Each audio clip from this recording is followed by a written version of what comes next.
Assalamualaikum, halo teman-teman. Perkenalkan, saya Ausi, perwakilan dari kelompok 1.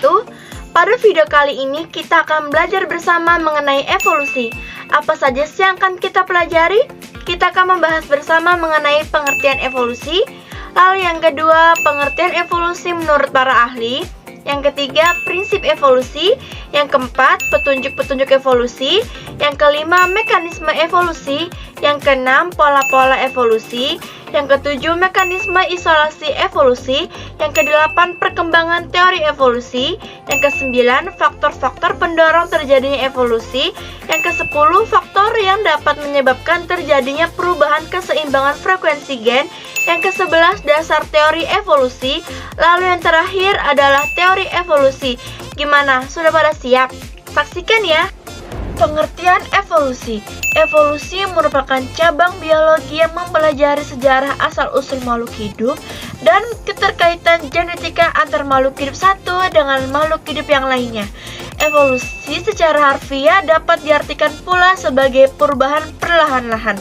Evolusi dapat diartikan sebagai perubahan atau perkembangan makhluk hidup secara bertahap dalam jangka waktu lama dari bentuk sederhana menuju bentuk yang lebih kompleks. Evolusi biologi mencakup dua peristiwa, yaitu evolusi anorganik dan evolusi organik. Evolusi anorganik merupakan evolusi mengenai asal-usul makhluk hidup yang ada di muka bumi berdasarkan fakta dan penalaran teoritis.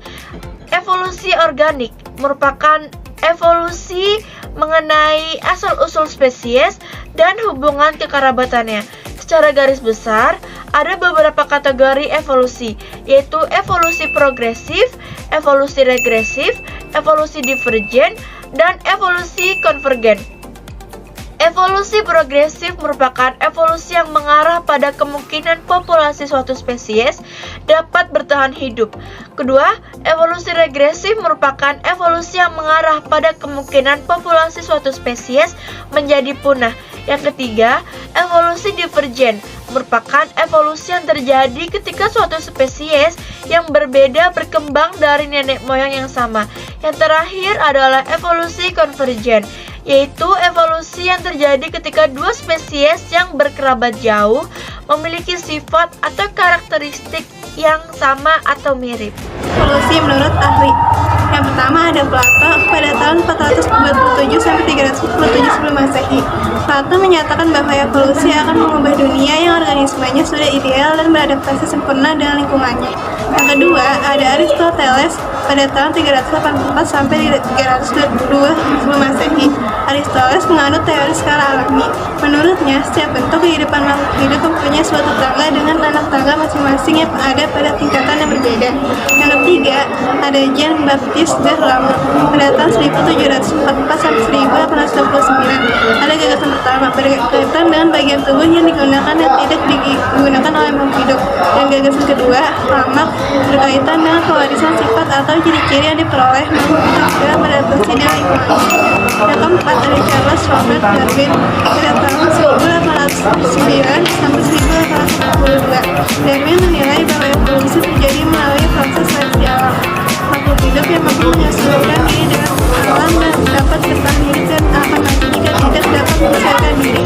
Yang kelima ada Alfred Russel Wallace pada tahun 1823 sampai 1913. Wallace dan Darwin berpendapat bahwa jerapah memiliki variasi leher, ada yang panjang dan ada yang pendek. Hasilnya, seleksi alam lebih menguntungkan jerapah yang berleher panjang karena bisa menjangkau dalam yang tinggi, bisa bertahan hidup. Jadi jerapah yang berleher pendek tidak bisa. Jerapah yang punya leher panjang diwariskan anak turunannya. Akan ada August Weismann.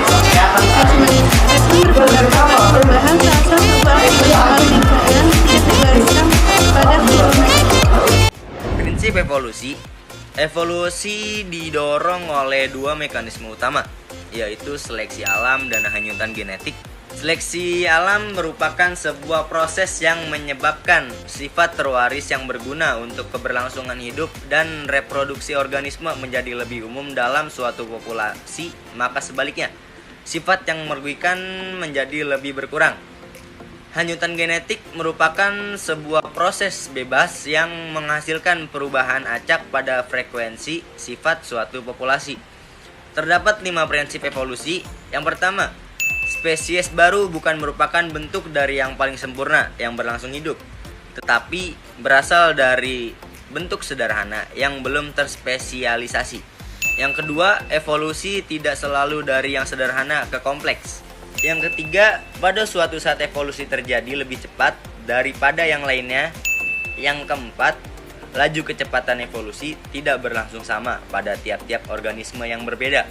Dan yang terakhir, yang kelima, yaitu evolusi terjadi dalam repopulasi, bukan dalam individu, oleh proses mutasi, reproduksi diferensial, dan seleksi alam. Petunjuk adanya evolusi. Evolusi dapat diketahui dan dijelaskan melalui fakta sebagai petunjuk. Ada beberapa fakta yang dapat digunakan sebagai petunjuk evolusi, antara lain seperti berikut. Pertama, anatomi perbandingan. Anatomi perbandingan dibagi menjadi dua, homologi dan analogi. Homologi adalah dua organ yang punya bentuk dan fungsi yang berbeda, tetapi kedua organ tersebut memiliki bentuk dasar yang sama. Sedangkan analogi adalah dua organ yang punya bentuk dasar yang berbeda, tetapi akibat peristiwa evolusi konvergen menjadikan organ tersebut mempunyai fungsi yang sama. Yang kedua, embriologi perbandingan. Embrio hewan-hewan dan manusia menunjukkan kecenderungan yang hampir sama. 3. Fisiologi perbandingan. Pada umumnya ditemukan persamaan proses fisiologi antara berbagai makhluk hidup, misalnya dalam hal sintesis protein, proses metabolisme, respirasi, ekresi, dan lain-lain. Keempat, petunjuk dari alat tubuh yang tersisa. Pada morfologi beberapa hewan, vertebrata dan manusia dapat ditemukan adanya struktur vestigia, yaitu suatu bentuk anatomi yang berkembang dan berfungsi sempurna dan akan reduksi. Kelima, petunjuk paleontologi. Paleontologi merupakan ilmu yang mempelajari tentang fosil. Fosil adalah sisa-sisa makhluk hidup yang telah membatu. Sisa-sisa tersebut dapat berupa tulang, cangkang, gigi, jejak kaki, maupun bagian-bagian yang lain.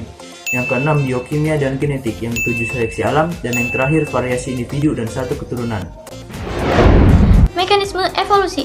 Mekanisme evolusi merupakan proses perubahan sedikit demi sedikit dari makhluk hidup yang sederhana ke makhluk hidup yang lebih kompleks.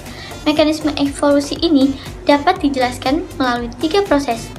Yang pertama, spesiasi. Spesiasi merupakan proses pembentukan spesies baru. Yang kedua adalah hukum Hardy-Weinberg.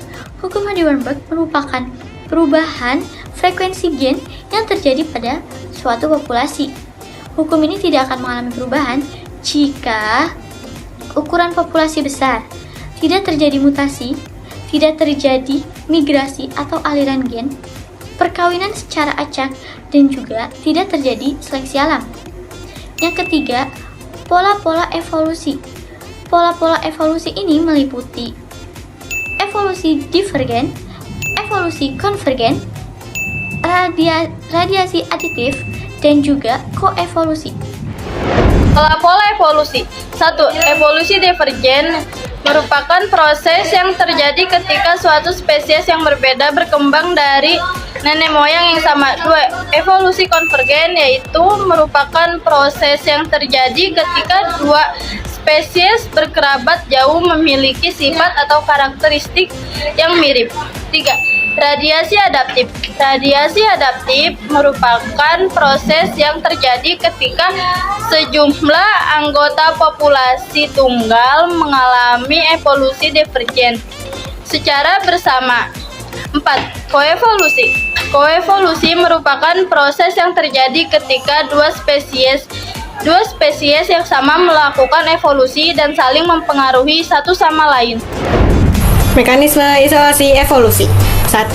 Isolasi waktu, yaitu organisme yang telah mengalami mutasi secara terus-menerus sehingga menghasilkan keturunan genotip dan fenotip yang berbeda dari nenek moyangnya. Contohnya, kuda pada zaman Eosin berbeda dengan kuda pada zaman sekarang. 2.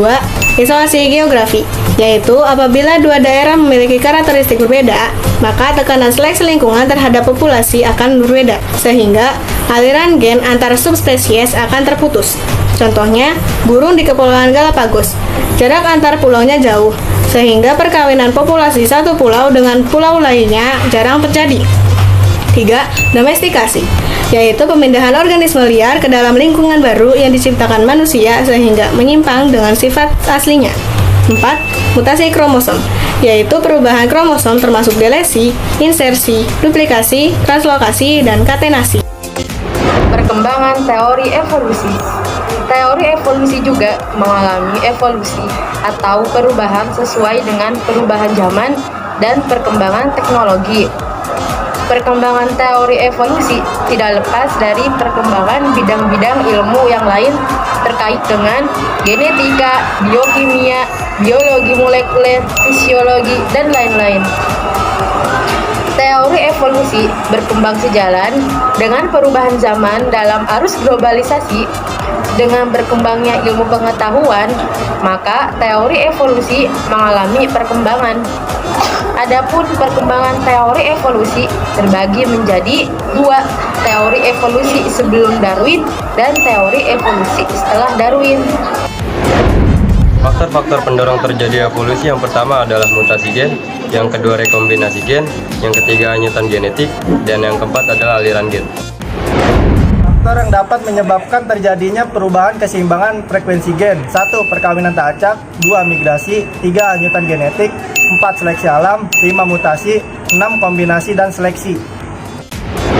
Dasar teori evolusi terbagi menjadi 6. Yang pertama, makhluk hidup dapat bervariasi dan beberapa variasi sifatnya dapat diturunkan ke generasi selanjutnya. Yang kedua, setiap populasi bertambah banyak karena setiap makhluk hidup memiliki kemampuan untuk berkembang biak. Yang ketiga, fakta menunjukkan bahwa pertambahan populasi tidak berjalan secara terus-menerus. Individu-individu yang berupaya dalam memperoleh sumber daya agar bertahan dalam hidup. Sifat-sifat yang dimiliki beberapa individu memungkinkan mereka dapat bertahan hidup dan bereproduksi dalam keadaan lingkungan tertentu. Dan dari seleksi alam tersebut, hanya individu yang dapat beradaptasi terhadap lingkungan, yang dapat bertahan hidup dan menurunkan sifat adaptif tersebut melalui reproduksi. Teori evolusi yang pertama yaitu zaman Aristoteles. Teori evolusi zaman Aristoteles dan rekan-rekannya ini seringkali dikenal dengan masa fiksisme, bercorak pada fiksi ilmiah yang berdekatan dengan mitos. Salah satu konsep yang berkembang sampai abad ke-18 adalah anggapan bahwa organisme merupakan ciptaan Tuhan yang kemudian dikenal sebagai teori ciptaan khusus. Teori yang kedua yaitu teori evolusi Lamarck. Menurutnya, organisme berevolusi selama ribuan tahun dari bentuk yang lebih rendah hingga ke bentuk yang lebih tinggi.